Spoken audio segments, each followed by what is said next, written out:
Hi yours welcome to our channel. ప్రస్తుతం మనతో పాటు భరద్వాజ్ గారు సీనియర్ జర్నలిస్ట్ ఉన్నారు. వారితో ఒకసారి మాట్లాడదాం. సార్ నమస్కారం సార్. నమస్తే అండి. సార్ ప్రకాష్ రాజ్ గారు మరోసారి పవన్ కళ్యాణ్ గారి పైన తీవ్రమైన విమర్శలు కామెంట్స్ అయితే చేశారు సార్. ఒక తమిళ ఛానల్ కి ఇచ్చిన ఇంటర్వ్యూలో అంటే పవన్ కళ్యాణ్ గారిని ఒక ఫుట్బాల్ తో పోల్చారు. అండ్ ఫుట్బాల్ ని ఎవరు తంతారో ఆ ఫుట్బాల్ కి ఏం తెలియదు, అలా తన్నుకుంటూనే ఉంటారని చెప్పేసి కామెంట్స్ చేస్తారు. ఒక అవకాశవాది అని కూడా చెప్పేసి అంటున్నారు. అసలు ఎందుకు ప్రకాష్ రాజ్ గారు ఈ విధంగా పవన్ కళ్యాణ్ గారిని టార్గెట్ చేస్తున్నారు? ఎందుకు ఈ రకంగా ఒక్క పవన్ కళ్యాణ్ గారి పైన ఇటువంటి కామెంట్స్ చేస్తున్నారు సార్? మరి ఈ కామెంట్స్ పైన మీ ఒపీనియన్ ఏంటి సార్? ప్రకాష్ రాజు లేని మాట ఏం అనలేదు.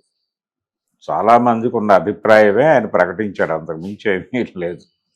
అంటే పవన్ కళ్యాణ్ మొదటి నుంచి తన్ని తాను ప్రపంచానికి ఒక పద్ధతిలో ప్రొజెక్ట్ చేసుకుంటూ వెడుతున్నాడు. ఆ ప్రొజెక్షన్స్ మీద జనాలకి కొన్ని అంచనాలు ఏర్పడతాయి. అట్లా ప్రకాష్ రాజుకు కూడా కొన్ని అంచనాలు ఏర్పడినాయి.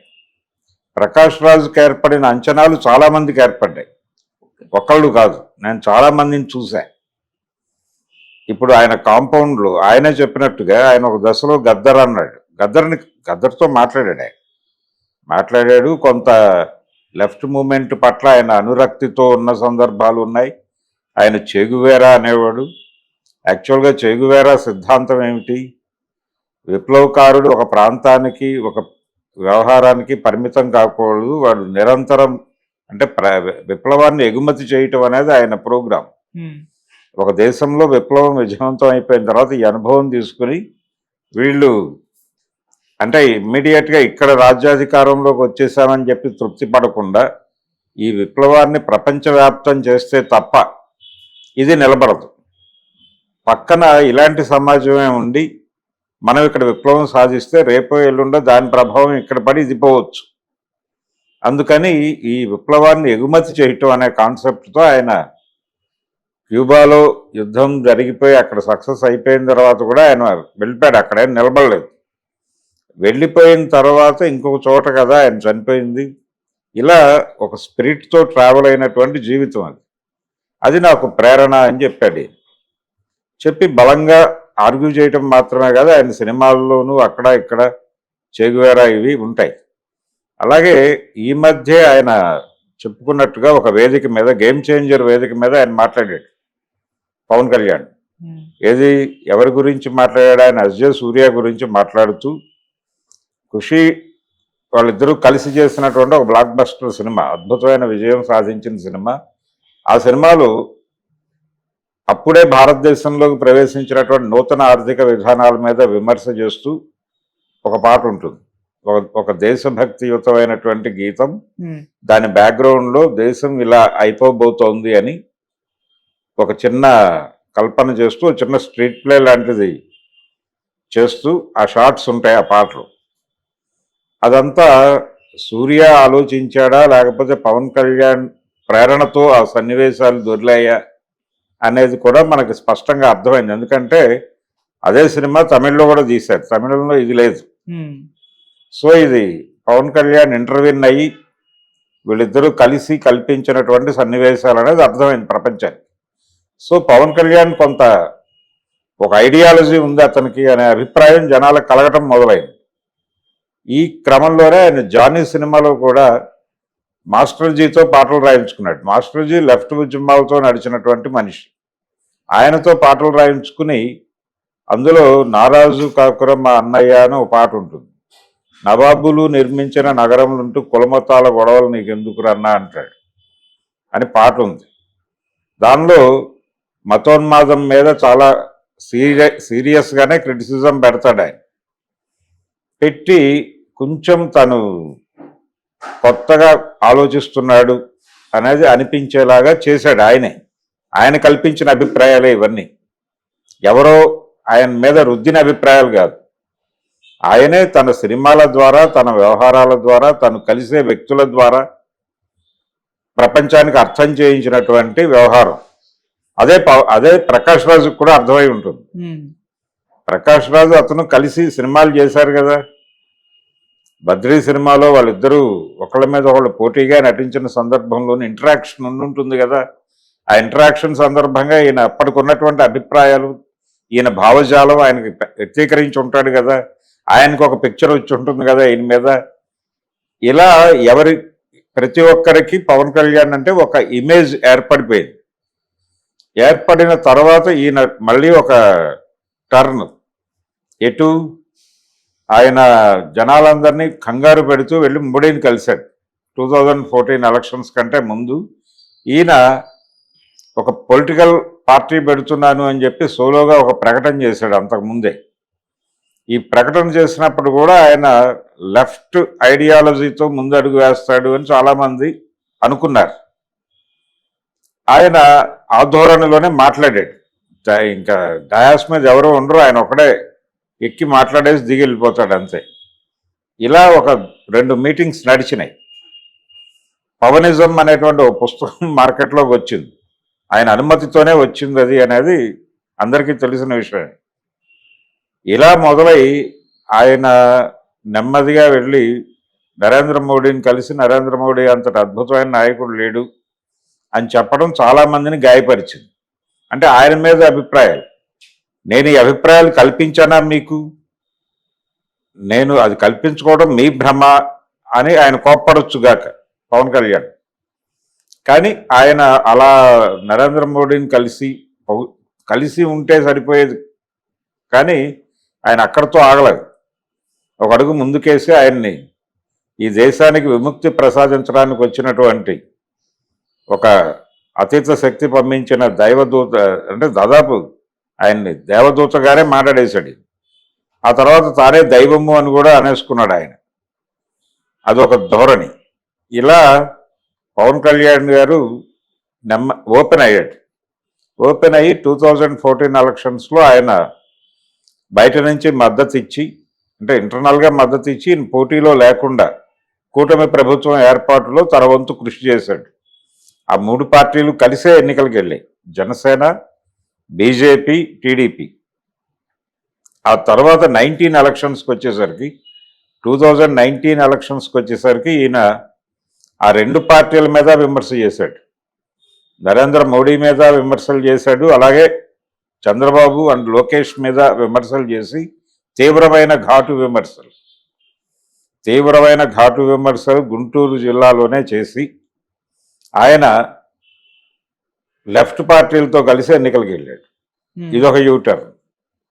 అంటే 2014లో ఒక టర్ను, 2019లో లెఫ్ట్ టర్ను, మళ్ళీ ఆయన 24 ఎలక్షన్స్కి ముందు అంటే 19 ఎన్నికల్లో ఆయనకి ఘోర పరాభవం సంభవించిన మరుక్షణం ఆయన ఎన్నికల ఫలితాల అనంతరం తిరిగి ఏ కమ్యూనిస్ట్ పార్టీ గడప తొక్కలేదు.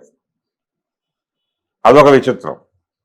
ఇప్పుడు జనరల్గా ఎన్నికల ఫలితాల అనంతరం కూర్చుని సమీక్షించుకోవడం లాంటి పని కూడా చేయలే. రిజల్ట్స్ వచ్చిన తర్వాత కొంతకాలం మౌనంగా ఉండిపోయాడు ఆయన. ఉండిపోయి నెమ్మదిగా జగన్ మీద విమర్శలు చేయటం మొదలుపెట్టాడు. జగన్ ప్రభుత్వం మీద మాట్లాడటం మొదలుపెట్టి ఈ క్రమంలో ఈ పాలన నుంచి రాష్ట్రాన్ని విముక్తి చేయాలంటే అని ఒక స్టాండ్ తీసేసుకున్నాడు. ఏది అందరికంటే ముందే ఈ స్టాండ్ ప్రకటించి అన్ని పార్టీలు కలిసికట్టుగా నిలబడి రాక్షస పాలన అంతం చేయాలి అన్నాడు. ఆ లెవెల్ ఎక్స్ప్రెషన్స్ ఇచ్చాడు ఆయన. ఇచ్చి అక్కడి నుంచి సాగు చేసుకుంటూ ఆయన 24 ఎలక్షన్స్కి తిరిగి భారతీయ జనతా పార్టీ తెలుగుదేశం ఫోల్డ్లో నిలబడి యుద్ధంలో 100% విజయం సాధించినట్టుగా ప్రపంచానికి చాటుకున్నాడు. ఇప్పుడు ఇది పొలిటికల్ కెరియర్కి సంబంధించి. ఐడియాలజీకి సంబంధించి ఆయన ఆ మధ్య చూసాం, ప్రాయశ్చిత్త దీక్ష అనే పేరుతో ఆయన చేసిన గందరగోళం. అంటే ఒకప్పుడు నవాబులు నిర్మించిన నగరములుంటూ కులమతాల గొడవలు నీకెందుకు రన్నా అని పాడిన వ్యక్తి ప్రాయశ్చిత్త దీక్షలు చేయటం, ప్రసాదం కలుషితమైపోయిందని ఆయన ఎక్కడ ఆత్మహత్యకు పాల్పడతాడో, తనని తాను ఈ ప్రాయశ్చిత్తం పేరుతో తాను ఎక్కడ నిర్మూలించుకుంటాడో అని భయం కలిగించే లెవెల్లో ఆయన అభినయం నడిచింది పవన్ కళ్యాణ్. చాలా అగ్రెసివ్గా మాట్లాడాడు ఆ రోజు ప్రాయశ్చిత్త దీక్ష సందర్భంగా. పైగా అంతకుముందు కొండగట్టు దగ్గర మాట్లాడుతూ చాలా అగ్రెసివ్గా ఆయన సనాతన ధర్మము అవి ఇవి అని చాలా అగ్రెసివ్గా మాట్లాడాడు. ఆయన రకరకాల విన్యాసాల్లో భాగంగా ఈయన ప్రయాణం చాలా కాన్షియస్గా జల్సా సినిమా దగ్గర నుంచి ఈయన టర్న్ కనిపిస్తుంది టువర్డ్స్ రైట్. ఆయన లెఫ్ట్ నుంచి రైట్కి జరగటం అనేది జల్సా నుంచి విజిబుల్గా కనిపిస్తుంది. ఈ ప్రయాణం అంతా ప్రజలు చూస్తూనే ఉన్నారు. ఇదేది హైట్ కాదు కదా, ప్రకాష్ రాజ్ ఎలా చూశాడో అందరూ చూశారు. ఆయన లెఫ్ట్తో నడవటము చూశారు, ఆయన బీజేపీతో నడవటము చూశారు, సిపిఐ సిపిఎంలతో కలిసి కదా ఆయన ప్రయాణం చేసింది. ఇక్కడ విపరీతమైనటువంటి ఒక రకమైన సనాతన ధర్మము అనే దీంతో మాట్లాడుతూ ఆయన ఒక అగ్రెసివ్ స్టాండ్ ప్రకటించాడు ఒక సభలో. ఆ అగ్రెసివ్ స్టాండ్ ఏంటంటే ఇక్కడ ఎవరు చేతులు ముడుచుకుని లేరు అన్నాడు. యూట్యూబ్లో ఉంది, అది చూడండి. ఇక్కడ ఎవరు చేతులు ముడుచుకుని లేరు, మా ధర్మానికి విఘాతం కలిగించే ప్రయత్నం ఎవరు చేసినా వాళ్ళని దునుమాడి తీరుతాం అన్న లెవెల్లో మాట్లాడాడు ఆయన. ఇది మా సెల్ఫ్, ఇది మేము మౌనంగా ఉన్నామంటే మేమేదో తగ్గిపోయి ఉన్నాము, మేము చేతకాని వాళ్ళం అని అనుకోవద్దు, మేము చేతకాక కాదు అని వార్నింగ్ ఇచ్చాడు. ఈ చేతకాక కాదు, ఈ వార్నింగులు ఇవన్నీ కూడా హిందుత్వాన్ని ప్రమోట్ చేస్తున్న వాళ్ళు కూడా బహిరంగంగా అనటానికి కొంచెం ఇబ్బంది పడే స్టేట్మెంట్స్ను కూడా ఈయన అలవోకగా చేసుకుంటూ వెళ్ళిపోయాడు. ఇది ఒక వేరే టర్న్. ఈ టర్న్లన్నీ ఎవడు కొత్తగా చెప్పక్కర్లేదు, ఆయన చెప్పింది అదే వాస్తవమే చెప్పాడు. ప్రకాష్ రాజ్ ఇంకొంచెం తగ్గి చెప్పాడు, తగ్గి వినమ్రంగా చెప్పాడు. ఆయన పవన్ కళ్యాణ్ ఏమీ ఇబ్బంది పెట్టలేదు నా ఉద్దేశంలో. పవన్ కళ్యాణ్ గురించి జనరల్ అజంప్షన్ చెప్పాడు అంతవరకే. ఆయన పవన్ కళ్యాణ్ కదలికలు ప్రపంచం ముందు ఉన్నాయి కదా, ప్రపంచానికి ఒక అభిప్రాయం ఉంది కదా పవన్ కళ్యాణ్ అంటే. ఈ ప్రయాణంలో ఆయన మళ్ళీ మొన్న మాట్లాడుతూ ఏది ఈ హడావుడులు అన్నీ అయిపోయిన తర్వాత ఆయన ఇటీవల కాలంలో మాట్లాడుతూ ఒక ఇక్కడే పిఠాపురంలో జరిగిన సభలో మాట్లాడుతూ నేను ఒక విప్లవకారుణ్ణి అని ప్రకటించుకున్నాడు తను. ఇంకొక టర్న్, నేను విప్లవకారుణ్ణి, ఆయుధం పట్టుకోవాల్సిన వాడిని ఎన్నికల్లోకి వచ్చా అన్నాడు. అంటే సాయుధ పోరాటం నా ఎజెండా అని ప్రకటించుకోవటం, అలాంటి ఐడియాలజీ నాది. ఆ ఐడియాలజీ నుంచి ఎన్నికలలోకి వచ్చా, వీళ్లతో కలిసి ప్రయాణం చేస్తున్నా అన్నాడు. సరే, ఓకే, మీరు పొలిటికల్గా ఎన్నికల ద్వారా ఏదో చేయాలి అనుకున్నారు, అంతవరకు మాకు అభ్యంతరం లేదు. విప్లవకారుణ్ణి, ఆయుధం పట్టుకోవాల్సిన వాడిని, అడవిలోకి వెళ్ళిన వాడిని, ఇవన్నీ మాట్లాడేసి మళ్ళీ ఈ గోల ఏమిటి, ఈ సనాతన ధర్మం గోల ఏమిటి, లేకపోతే ప్రాయశ్చిత్త దీక్షలేమిటి, ఈ గోల ఏమిటి, ఈ రెండిటికి మ్యాచ్ కుదరక జనాలు కన్ఫ్యూజ్ అవుతున్నారు. పైగా ఈ రెండిటికి ఒక వంతెన కట్టి కమ్యూనిస్టులు అయినంత మాత్రాన, మార్క్సిస్టులు అయినంత మాత్రాన వాళ్ళ మతం మీద ప్రేమ లేకపోతే ఎలాగా అనేదాకా పట్టుకెళ్తున్నారు ఈ ధోరణి కలిగిన వాడు. ఇలాంటి అనేక ఆలోచనలకి ఆయన అవకాశం కల్పిస్తూ లెఫ్ట్ రైటు మొత్తాన్ని తన వెనకే కట్టేసుకుని మాట్లాడేస్తున్నాడు ఆయన. అదేదో భగవద్గీతలో కృష్ణుడు చెప్పినట్టు, వేదాలలో సామవేదం నేనే, పక్షులలో గరుత్మంతుణ్ణి నేనే,